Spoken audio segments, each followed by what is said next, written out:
The expiatory temple of the Holy Family, known as the Sagrada Familia, is situated in Barcelona and was designed by Catalan architect Antoni Gaudí. The construction process began in 1882 and is ongoing. It is expected to reach completion in 2026 to celebrate the centenary of Gaudí's death.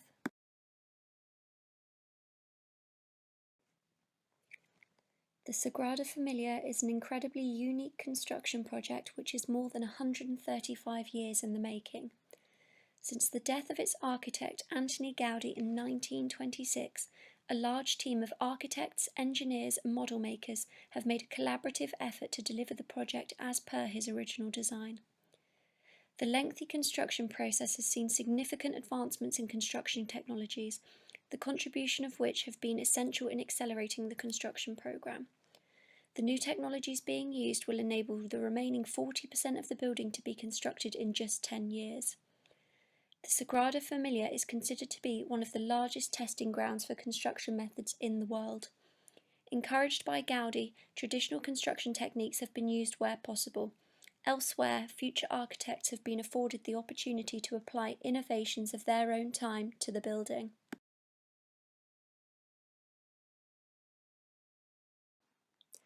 The construction programme for the Sagrada Familia has been arguably quite erratic. In full knowledge of the fact that he would not live to see the temple finished, Gaudí decided to plan the construction of the Sagrada Familia in modules. Beginning with the apse and the nativity facade, Gaudí decided to get the building as high as possible as quickly as possible. Unlike the arguably more traditional construction approach, starting with the foundations and building up to the roof. There are a few reasons for choosing this approach. Given that the building is funded almost entirely by the people, he wanted to give them a sense of progress to encourage further donations, rather than spend all of their money putting in the ground in the form of foundations. Gaudí also knew that regarding the facades, if he managed to leave one of them finished, it would be more difficult to abandon construction.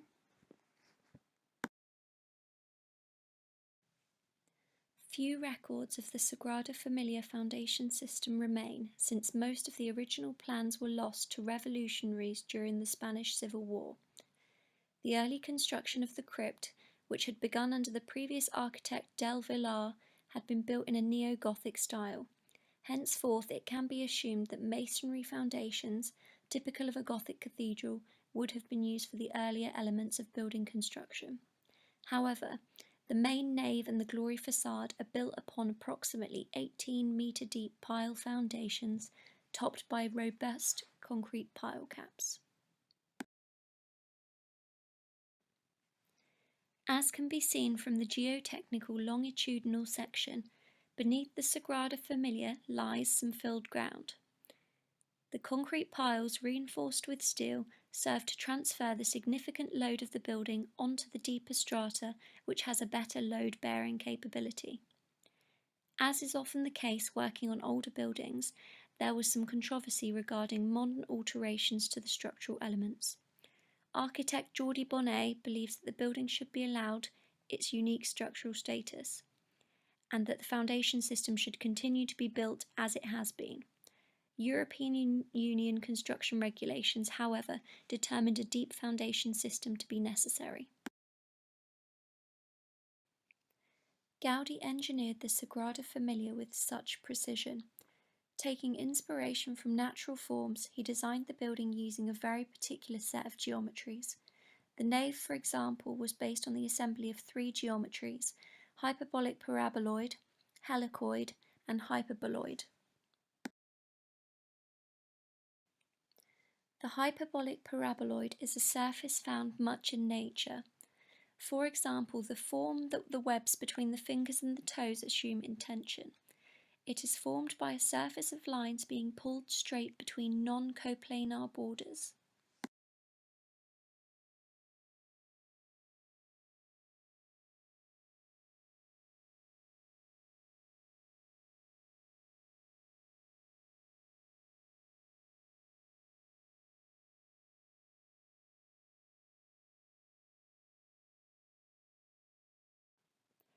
The helicoid is not unusual in architectural application. like that of a spiral staircase, for instance. The basis of the helicoid is a simultaneous rotation and displacement of a line around an axis.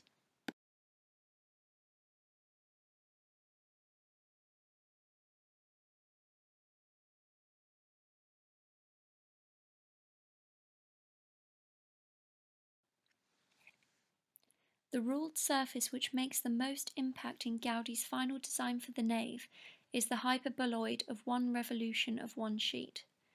A hyperboloid has limitless possibilities tending between a cylinder and two opposed cones.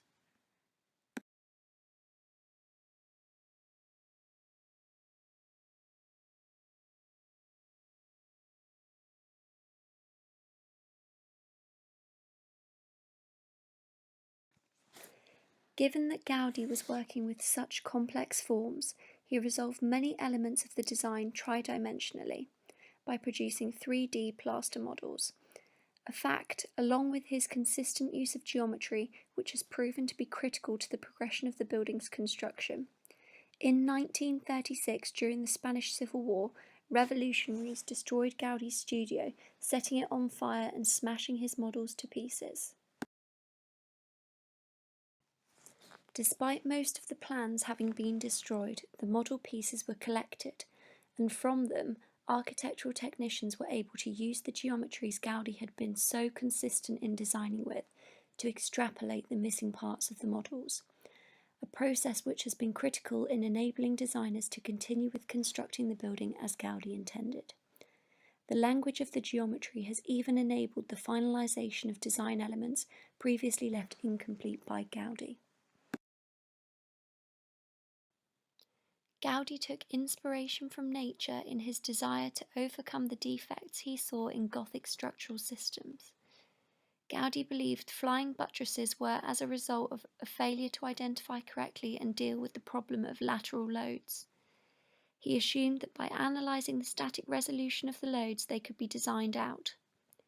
Gaudi devised a system of strings and weights suspended from a plan of the temple on the ceiling. From this inverted model, he derived the necessary angles of the columns, vaults, and arches, and was successful in resolving the entire load-bearing dynamic so as to shift the loads onto the nave columns, thus effectively reducing the walls to load-bearing screens and maximising the amount of natural light able to enter the building. The load-bearing columns, along with the vaulted Catalan hyperboloid ceilings, form a self-supporting structure which transfers the load of the building down to the pile foundations. The columns branch out like trees to support different points of the ceiling, in keeping with Gaudi's theme of natural forms. It was also important to create the feeling of a grand forest within the basilica. To achieve greater stability, the columns are double-twisted, formed by two helicoidal columns. The base of each column has a cross-section that is a polygon or a star, which as it twists to the right and the left, transforms into a circle higher up. The materiality of the columns has also been considered. Smaller columns which bear a lighter load are constructed using a soft rock sourced locally from Montjuic. The medium-sized columns which bear a heavier load are constructed using basalt granite rock, and the largest of the columns which bear the load of the largest of the towers are constructed using red porphyry, a very hard and expensive volcanic rock. Alternatively, red porphyry could have been used for all of the columns for the sake of consistency. However, the expense would be unnecessary, seeing as the cheaper rock performs sufficiently well. The ceilings are constructed using a traditional Catalan vaulting technique. It involves several layers, usually 2 or 3, of overlapping thin bricks or tiles, which are woven together using a fast-setting mortar to form a highly resistant structure which has been compared to the likes of reinforced concrete. Working with such thin layers of material offers a more versatile solution for forming hyperboloids and paraboloids. In addition to traditional techniques, The pace of construction has been accelerated by the integration of computer-aided design, modern methods of construction, and modern construction materials. The computer-aided design programs used for most architectural projects were not able to deal with the complexity of the Sagrada Familia, so architect Mark Burry utilises adapted aeronautical engineering software to interpret Gaudi's complex forms. The project has offered an ideal opportunity for collaborative working. Architects, engineers and model makers work together on a daily basis to resolve the design. The strong collaborative nature of the team and the requirement for highly detailed 3D modelling means the project also boasts an impressive commitment to building information modelling, also known as BIM. Architect Mark Burry claims that as a result of this style of working, none of the tensions that you would normally get in a project are really evident.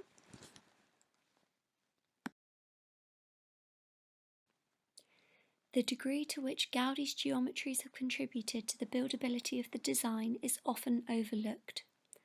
Long before his ruled surfaces were interpreted by 3D modelling software, the geometries would inform a stonemason, for whom the geometries could simply enough be described as the points of origin and termination of an appropriate number of straight lines, which when interpreted by the mason's chisel would blend sufficiently to form the desired surface with great precision. Previously, prismatic Villafranca limestone elements would stand in place, awaiting in situ carving by a stonemason, a time and cost-intensive process. Nowadays, the geometries inform robots who cut stone elements off-site in Galicia on the other side of Spain.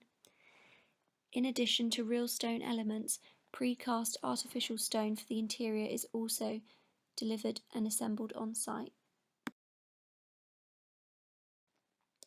The world around the Sagrada Familia has changed dramatically since construction began.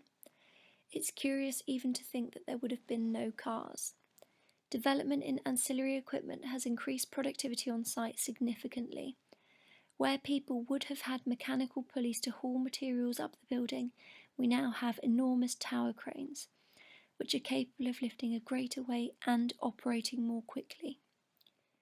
Where before workers would have used wooden scaffolding and ladders to work at height, we now have metal scaffolding with full preventative measures in place. Hence, health and safety has improved monumentally.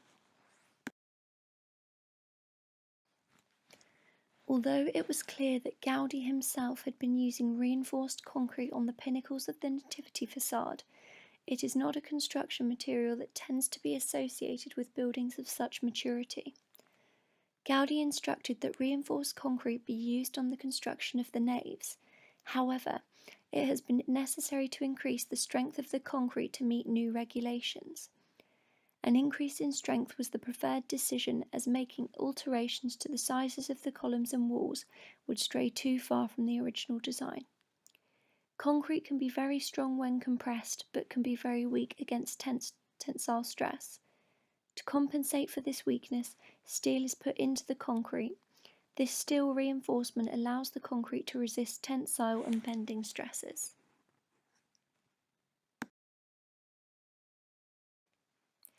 In conclusion, the construction of the Sagrada Familia has been lengthy and extensive.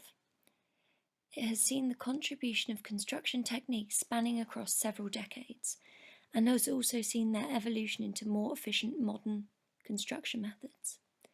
The integration of computer-aided design and off-site manufacture has significantly accelerated the pace of construction, which in turn has lessened the cost of the project. This project is a fine example of the continued use of traditional construction techniques, working effectively alongside state-of-the-art software.